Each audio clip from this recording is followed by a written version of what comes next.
Hey, good morning, everybody. We are on day 6 of our morning devotional series titled Habits, and this is the final day. And if you've been following along, you know that each day has been a different letter in the word habits.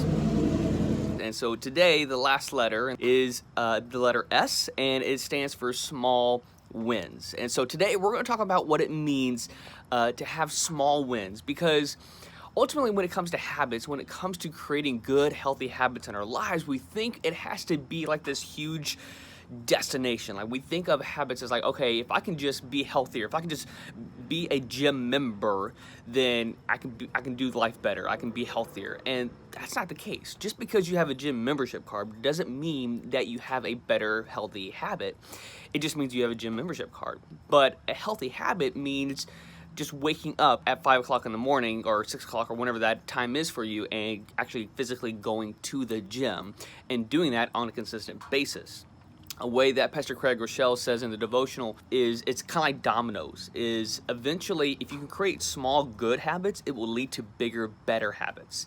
So if you can just wake up early, that's a good small win. And then the next step is to get out of bed. That's the next win. Then the next one is to actually get up and go to the gym, and that's the next one. It just keeps going and going until eventually you're going to the gym and you're actually showing progress, saying that you're actually hitting your weight goal. You're hitting those certain lifts, reps, and all those different things. That's the goal, but you have to start by just waking up. And then another thing that Pastor Craig really emphasizes is that some of the best small habits, the best small wins that we can win are what he calls keystone habits. And a keystone habit is something that basically all other habits depend on. In biology, a keystone species is a species that the whole environment like kind of just relies on. Like this whether it's because they're a predator or because they're like a herbivore, and the whole ecosystem just kind of depends on them. It kind of depends on that. And in the same way, sometimes we're going to have certain dominoes in our habits that are keystone, that we need to have to knock over in order for other healthy habits to transpire. And what Pastor Craig does is he compares keystone habits to the one most important stone in our lives, and that's Jesus. And ultimately, we need to have him in our lives. We need to have him as the forefront of why we do everything that we do, and how we do everything we do.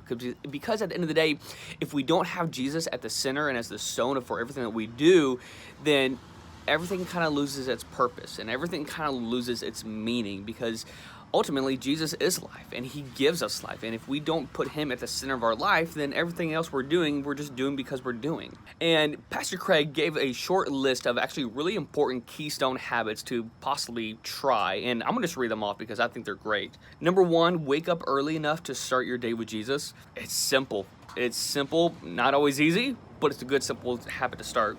Sleep at least 8 hours a day. Guys, that's just simple health biology. You need good sleep. Eat at least one meal together with your family or close friends each day. And might I recommend putting the phone down while you're having a meal with those friends and family? Don't worry, I'm struggling with that one too. Attend a local church weekly and participate by giving and serving there. Church is important, guys. Give your time to your community. Give your time to the people who are closest to you. It's amazing what happens when we choose to come together as a family. Exercise at least 3 times a week for at least 20 minutes. Important. Guys, I'm not going to lie to you. This summer has kicked my butt, and I am working right now at creating those healthy habits again and trying to be exercising and stuff.